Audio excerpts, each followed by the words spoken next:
Welcome back again mga sir, this is Owex back again with another videos. Welcome back again sa rooftop vlog natin. Ay nagla-light show kasi ako dito last time. Kaya may mga naiwang pang ilaw. May mga nagla-light show kasi rin ako. Nagpa-practice rin ako ng mga kasi kasama yan sa lighting sounds na hobby. And then syempre business na rin.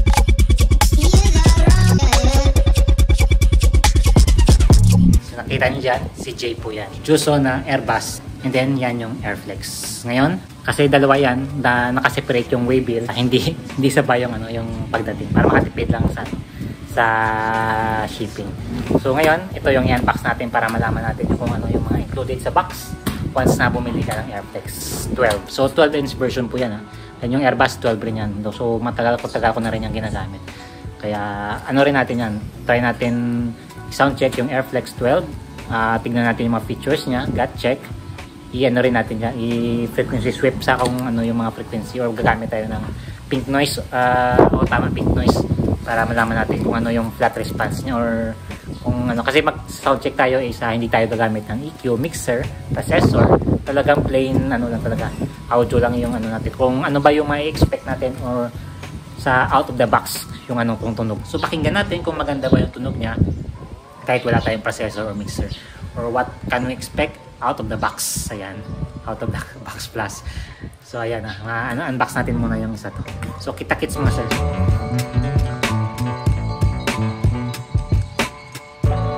Ito na siya, Airflex 12 ni Jorson. Differentiate natin yung nagkaiba ng dating Airbus sa Airflex ngayon.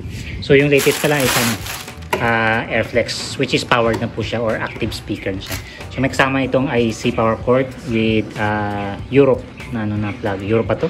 O tama, Europe. May po siya kasama, Bluetooth antenna kasi may Bluetooth po ito. So check natin yan mamaya. So naka-plunger po siya or pole mountable. Ayan. So by the way compare muna natin yung Airflex sa Airbus. So yung Airbus sa finish niya is medyo smoother po siya. Yung Airflex is medyo magaspang na siya. I think mas makapal na yung nito ngayon. Mortar or parang finish nila para for durability rin and So sabi ni raw is this is waterproof. Sa kahoy syempre waterproof po yan. Pero sa panel sa likod or yung amplifier mismo is hindi po yan waterproof syempre. Kailangan mo maglagay dito ng jacket para pwede mo gamitin sa outdoor. Yung jacket dito, yung parang matakpan dito para hindi pag ng tubig. Dito, yung mesh niya is, I think this is waterproof. Kasi yung ganitong klaseng screen, nag-iba rin yung type ng ng screen na ginamit o yung speaker mesh dito. Ayan, so yung ito, parang solid na siya na plastic. Ito, parang cloth type pa siya. Ayan, parang foam. Minsan parang pa dito, may chance pa na na pumapasok yung tubig dito. May chance naman pero kahit pressurized or may mapipigilan talaga kasi matigas siya Hindi sa compare dito na nag-absorb na ng tubig dito po siya. Ng plastic po talaga na nagpe-prevent ng splashing ng tubig or parang dadaloy na lang siya kung in case man napapasok ng tubig para safety yung drivers. So yan yung binago nila sa sa box mismo, which is yung waterproofing ng kaha or weatherproofing. Pero yung amplifier sa likod is clarify natin na hindi po siya waterproof. Ito lang po yung part ng box lang po siya waterproof. Ito ginagamit ko rin outdoor, naulan na rin. Pero yung lang ayaw ko lang dito is yung type ng kahoy na ginagamit nito is ganito. Madaling pasukin ng tubig. Ayan, may so yan. So ito yung dating ng Airbus is hindi pa siya weatherproofing dati. So ngayon sana na-improve na yung weatherproofing ng boxes ng ganitong series nila ng speakers. Kasi I think mas maganda yung kahoy nito ngayon. Yan, ito parang siya talaga. Iba na yung kahoy na ginagamit and then talagang rougher na siya or nagdagdag durability kasi parang matigas na yung ito, parang smoother do, parang pangbahay lang yung finish nito. So yan yung in-improve ng Airflex. Sa logo, ayan syempre nag-iba na rin yung logo pero rotatable rin pa rin ito. Pwede mo itong i-rotate. Ayan, sa honeycomb rin yung niya. Same design rin sa boxes. I think parang wala naman sa pinagbago sa sizes ng boxes. Yan. Same pa rin. Same rin ng dimension. ganito. Kahit patong mo siya, pwede mo siyang uniform pa rin tignan. Yung emblem na talaga na nagbago sa design nito. Syempre, sa likod. Ay, ano pa pala, yung handle pala ito. Mas maganda yung handle nito ngayon kasi maano mo na, pwede mo nang hawakan kasi yung dati kasi wala pa siyang ano. Ayan.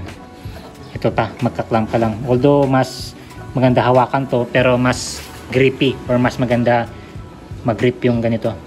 May ano ka talaga. Although masakit lang sa kamay kasi ano siya, rougher, matigas, parang may mortar talaga. Yung semento, ayan, mas matigas. Tinanggal na ni Joson yung engraving niya, Joson Pro. Mas maganda sana kung may ganyan kasi para may identity yung box. Ito parang tinanggal yun eh. Ewan ko kung ano yung rason bakit niya tinanggal yung engraving niya. So syempre may bracket rin siya para sa kung i-fly mo or ikabit mo sa trusses, or pwede mo rin yung ikabit yung dalawang airbus, pero masyadong mahal yung hook na nito. 1-2 ata yung niya, 4 pieces, ganun. Pero sulit naman siguro kung wala ka pang lineary. So ito yung pinagkaiba ng Airflex, or yung main difference talaga ng Airflex sa Airbus. Yung panel niya sa likod, which is yung amplifier module niya, o yung lahat ng DSP nandito na rin. So ganda sa design, maganda yung panel niya. Hindi compare natin sa mga iba sa kay concert yung hindi naman na parang lang kasi yung ibang design is parang hindi pang modernize yung yung panel sa likod. Ito talagang parang standard na siya tignan sa ngayon sa ganitong era ng mga equipments ng powered speaker. Parang siya, parang tignan natin parang updated siya sa design. And then syempre may rin dito. Dito niya na finokus yung logo niya. So ano ba yung ma-expect natin? So metal po ito, ayan . So, pandarin muna natin para malaman natin yung mga features nito. So, IEC socket ito nandito. So, mas maganda sana kung kung naka power con na siya. Mas maganda kasi power con compare natin sa IEC. Yung IEC kasi malaki pa yung chance na mag-loose or ma-hatak na parang ganyan, Yan. Yan yung sinasabi ko. Yung power con kasi is safety talaga. May twist lock sa kasi. Ito wala, parang pa siya. So alam ko sa mga pro ngayon na design ng powered speaker, na talaga yung ginagamit. Gaya nung sa SL, power con na po siya. Para safety rin and durability. Ito kasi madaling mag-loose or kung patay agad yung unit mo. On na natin para makita na natin yung mga features nito.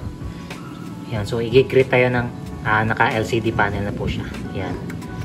So yung inputs nito, pwede kang gumamit ng Bluetooth. Ayan, may antenna na po siya para sa Bluetooth. Yung kanina, yung parang antenna ng USB, meron rin. And then syempre line in dito. Kung once na, for example, galing sa mixer or processor, dito mo i-input yung linya mo. Pwede rin sa amp in. Isa lang sila nito. Amp in and line in. Pero parang I think separate yung volume ng amp in nasa line na siya, and then iba yung kung sa line in kasi and then Bluetooth or USB, ito yung niya, volume niya, music. Select mo muna yung music dito, ayan, music. Then again, balik natin sa music kasi may 3-way tone control to ayan, music. Ito yung levels niya, so hanggang 30 lang siya. Yung volume niya po niyan, ayan, 0. Ito naman yung knob niya para control yan. So clickable po ito, ayan, ayan. May mode po siya. Hindi ko lang alam kung yung mode niyan. I think parang built-in EQ ya siguro. Hanggang mode 10. 11. 12. Ay hindi, 13. So on and so forth. So skip natin. Ayan, 16 pala. Ayan, music. Parang dumikit yung niya. Ayan. Music. Ito yung tone control siya. May 3-way tone control po siya. Treble, mid, and bass. So parang na siya, may tone control kagaya naman sa integrated amplifier. So pwede mo ditong i-adjust yung bass, mid, and treble. So yung gawin mo lang is skip mo lang pinutin mo lang yung music. 1 for volume, 2 is for treble, mid, bass. Ayan. So 3-way tone control yung music natin. So sub naman is, kasi meron itong sub out, ito yung sub volume niya. Dito natin matignan yung yung mga labels ng volume. So sub natin is 0 yung volume. Ayan. So ito yung indicator natin. Ayan. So may sub out po ito Ayan.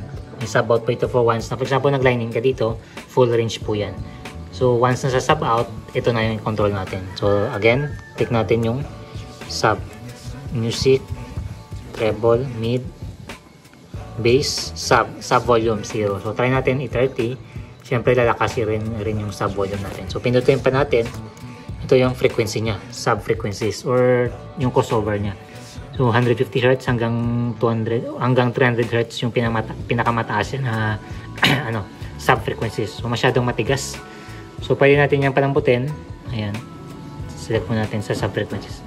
Sa 90. Ako 90 gamit ko Kung yung Yamaha ko. Pero yun, hindi medyo odd yung mga frequencies na ginagamit ko. 91, 75, 30 Hz. Yan. Sobrang yung pinakamababa na frequency is 30 Hz. Ayan. Medyo lang hindi linear yung yung frequencies. Ayan. So sa line of siguro 100 and below. Yan. Hindi linear. Iba-iba. 91, 83, 75. Yan. Yan yung ibig kong sabihin. So once na 100 Hz na yan, medyo okay na masyado yan. Medyo by tens na. So yan yung built-in crossover natin para sa sub out. Line out, pwede ka rin dito magdugtong ng isa pang kagaya nito. Dito ka sa line out, full range po yan na lalabas dito. So tandaan lang natin na kung yung volume dito, siyempre apekto rin. Dapat volumean rin natin yung inputs natin dito para yung sa line out may volume rin. So ayan, sa effects, pindutin natin yung effects. Mamaya pa pala sa mic muna tayo. So ito naman yung volume ng mic. Yan, again, ito yung rotary knob niya para sa volume. So pindutin pa natin yung isa. May 3-way tone controls din siya. Yan. Ng mic volume and 3-way tone controls na sa mic. Sa effects naman, ayan, may may volume rin sa effects hanggang 30. So malalaman natin dyan, Ayan, 30, 30, 30. Another is treble. May rin sa treble. May effects rin yung may tone controls rin yung effects natin. Treble, mid, bass, reverb. Ayan, reverb volume. So 30. Ayan, kung once na mag-input tayo ng mic 30. Isa pa, reverb time.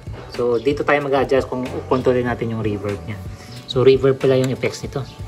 Reverb, low pass frequency, or tinatanggal dyan yung low frequency ng reverb para mas malinis. Ayan, pwede rin natin yan i-adjust. And then delay. May delay rin pala siya para sa parang echo effect. Tignan natin, kapain natin yung mga other effects niya pa. Reverb, delay, repeat. Ayan.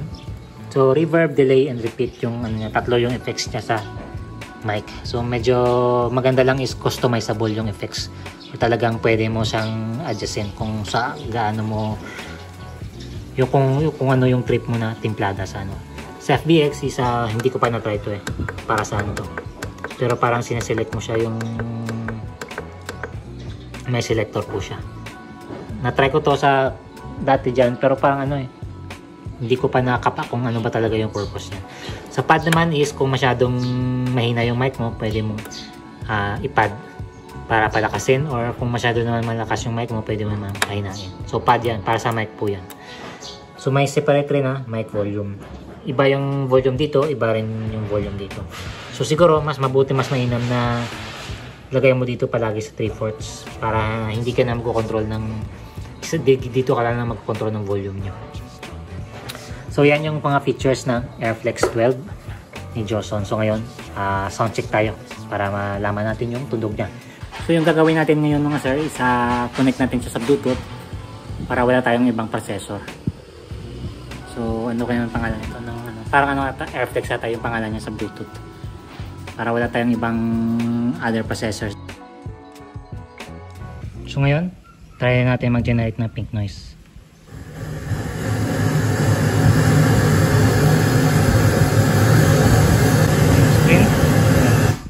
So ito yung nakuha nating data sa Airflex. Ayan. So medyo na sa may nawawalang frequency. I think hindi naman siguro cancellation. between medyo mahina yung ganito. So disregard na natin yung above 250, below 250 kasi yung noise na to ay sa rumble lang naman to eh. Ito yung natin titignan. I think hindi siya nagpo-produce siguro ng 16 Hz 16 kHz up. Wala siyang 16 kHz and up. I think siguro sa mic yan eh. Hindi lang ako wala lang ako idea kung sa mic ba yan or nang talagang walang 16 kHz yung speakers natin or yung frequency driver natin. So sa decibels, yung peak niya ay sa 106. Ayan. 106 po siya. Ayan, 106 dB. Ganyan yung ganyang kalayo. Mga I think mga yan, mga 3 meters. Yung totoong music talaga or pang sound check talaga. So hanap tayo ng mga magagandang music na nababagay sa pag-test ng natin ng speakers natin.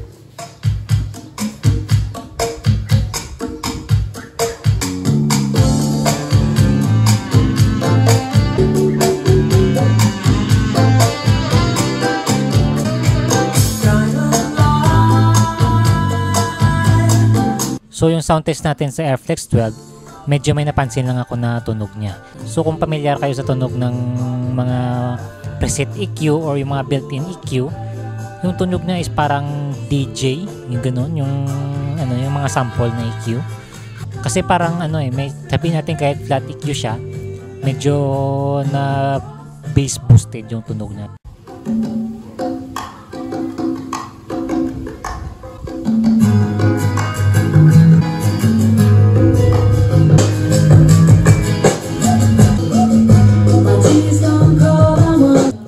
So kung gusto mo sang gamitin as pitch or mga pang vocals, talagang kailangan mo ng EQ na para tanggalin po yung low rumble ng or pwede mo naman tang timplahin kasi may tone control naman siya sa likod eh.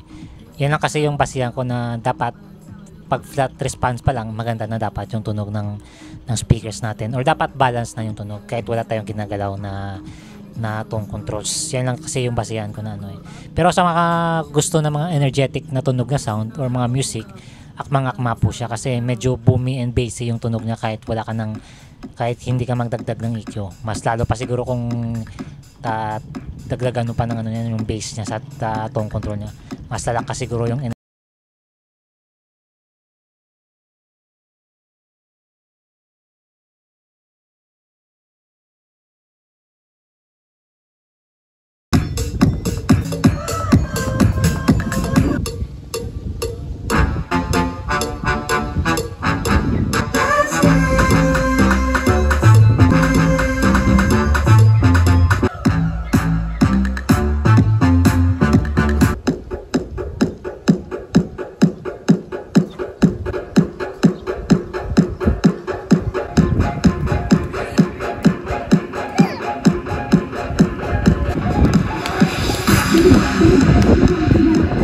so ngayon, bubuksan na natin yung Airbus. Tignan natin kung siya.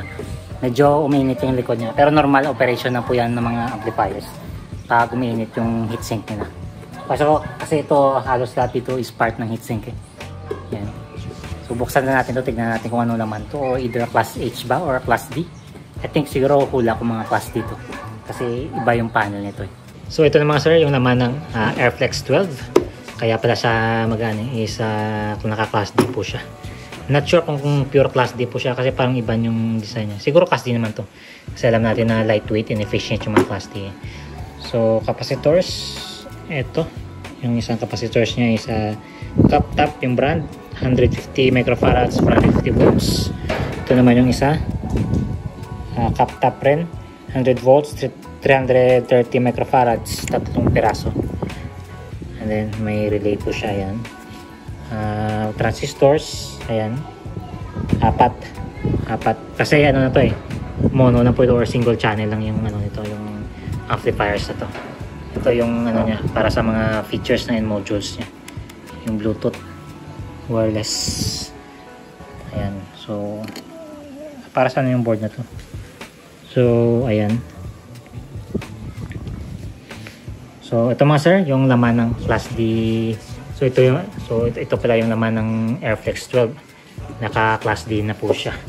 So check naman natin yung mga drivers nito kung ano yung mga speakers na ginagamit niya dito. So ito mga sir, yung mga drivers na ginagamit ng Airflex 12 by Joson. So ito yung compression driver unit nyo. Ayan, 500 watts, 8 ohms. Mas maganda yung ano nito ngayon, yung design ng compression driver niya ngayon. Although ano ba to? Metal ba to? Not sure kung plastic pa rin. Akala ko metal eh. Or parang alam mo yun, hindi pala. Plastic pa rin pala. Or ano lang. Akala ko metal eh. So this is I think mga 1.75 inches yung voice coil ito. So sa mid ano naman drivers, again yung horn is same thing rin sa Airbus. Same horn design rin yung ginagamit mo. So sa mid or sa woofer, ayan. Same rin pa rin. Yung ano niya, yung 1000 watts. Ayan, so mga ano to siguro. Sabihin natin mga 700 watts to. Yung ano, mga 2-inch voice coil. Ayan. T12, 2-inch voice coil. Same drivers pa rin yung ginagamit niya sa Airbus. Sa Airbus din na kasi ito rin. Sa horn, sa ano lang, sa compression driver lang, mas ano lang. Mas maganda yung design.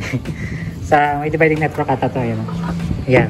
So single ano na po ito, single channel, and then split ng dividing network sa high frequency and then sa woofer natin. So medyo nag-ano lang ng nag-iba lang yung design ng ano ng mas maganda yung ano, yung dividing network ng Airbus para sa akin. Tatingin ko. And then may mga polyfill siya para ma-dampen yung vibration ng backloss natin. So sawalid na natin to. So ayan, Airbus users lang nakakaalam. Ayan, so may sekretong butas dito. Alam sa Airbus user lang nakakaalam yan. So ayan na mga sir yung review natin sa Airflex 12 ni Joson. Again, this is a powered speaker na po siya. So baka next time pwede natin tayong setup ng pagganito. Kasi mas maganda ito yung pag naka-vertical compare natin sa horizontal. Ginaya na natin yung concept ng line array. Mas maganda yung mas malinis pakinggan yung vertical setup. So hope you enjoyed the video mga sir, and see you in the next video. Hanggang sa huli, paalam!